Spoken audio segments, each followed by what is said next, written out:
కడప జిల్లా పులివెందుల నియోజకవర్గం వేల్పుల గ్రామంలో శ్రీరామ నవమి వేడుకలు అంగరంగ వైభవంగా జరిగాయి. అభిజిత్ లగ్న పుష్కరాంశమున రాములోరి కళ్యాణం కన్నుల పండుగగా నిర్వహించారు.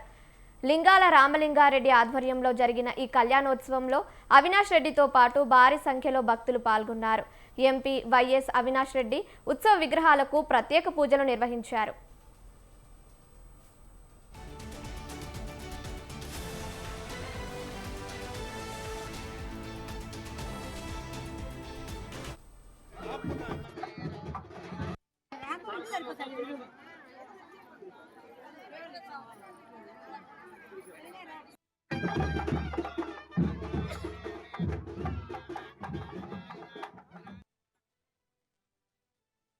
ఈరోజు వేల్పుల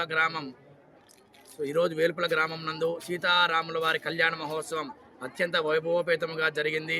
ఈ యొక్క కార్యక్రమానికి ముఖ్య ఉద్దేశంగా యజమానులు లింగాల రామలింగారెడ్డి గారు, వారి కుటుంబ సభ్యులు, గ్రామంలో ఉన్నటువంటి అందరి సహాయ సహకారాలతో ఈరోజు కార్యక్రమం అత్యంత వైభవోపేతంగా జరిగింది. కావున ఈ కార్యక్రమాలు ఇంకా ఇంతటి కార్యక్రమాలు మరెన్నో జరుపుకోవాలని చెప్పి గ్రామస్తులందరూ కూడా కోరుకుని, ఆయన ఒక ముఖ్య ఉద్దేశం ఏమిటయ్యా అంటే ఈ గ్రామం దినదిన అభివృద్ధి జరగాలి, ఈ గ్రామంలో పాడి పంట పశువుకు అతివృష్టి అనావృష్టి ఇవేవి కూడా లేకుండా ఈ కార్యక్రమం దిగ్విజయంగా జరగాలని చెప్పి ముఖ్య ఉద్దేశంతో సీతారామచంద్ర స్వామి వారి కార్యక్రమం ఈరోజు జరిగింది. భక్తులందరూ సహకారాలతో చాలా అద్భుతంగా జరిగింది. ఇటువంటి కార్యక్రమాలు మరెన్నో జరుపుకోవాలని చెప్పి మేము కూడా మనస్ఫూర్తిగా కోరుకుంటూ సీతారామచంద్ర స్వామి వారి అనుగ్రహం అందరికీ అన్ని కుటుంబాలకు అందరికీ కూడా మనస్ఫూర్తిగా ఉండేలా మేము కూడా కోరుకుంటున్నాము. జై. ఈరోజు వేముల మండలం వేల్పుల గ్రామంలో శ్రీరామనవమి సందర్భంగా సీతారాముల కళ్యాణం చాలా అంగరంగ వైభవంగా జరపడం జరిగింది.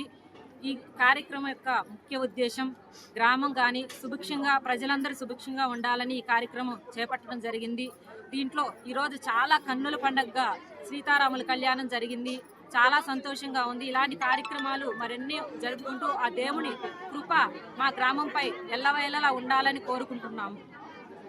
వేల్పుల గ్రామ పంచాయతీలో శ్రీరామనవమి ఏ విధంగా జరిగిందంటే, అది భద్రాచలంలో ఒంటిమిట్టలో ఏ విధంగా జరగాలో ఆ విధంగా ప్రజలందరూ పాల్గొని ఆ విధంగా ఎంతో ఉత్సాహంగా పాల్గొని శ్రీరాముని కళ్యాణం అత్యంత వైభవంగా జరిగింది. ఎంతో సంతోషంగా ఉంది. ఇది ముఖ్యంగా ఈ ఊరి గ్రామ ప్రజలందరూ సహకరించడంతో ప్లస్ ఇంత ఘనంగా జరగడానికి కారణము. అదేవిధంగా శ్రీరాముని ఆశీస్సులు మా గ్రామానికి, మా పంచాయతీకి, ప్రజలకు, మమ్మల్ని నమ్ముకున్న వాళ్ళందరికీ, మండలానికి కానీ రాష్ట్రానికి కానీ అన్ని విధాలుగా సుభిక్షంగా ప్రతి ఒక్కరూ ఆనందంగా ఉండాలని మనస్ఫూర్తిగా కోరుకుంటున్నాను. ప్రతి ఒక్కరు ఈ విధంగా అంటే భక్తి శ్రద్ధలతో ఏదైనా చేస్తే ఖచ్చితంగా దేవుడు అనేవాడు ఖచ్చితంగా మన పాలిట ఉంటాడు. అందుకని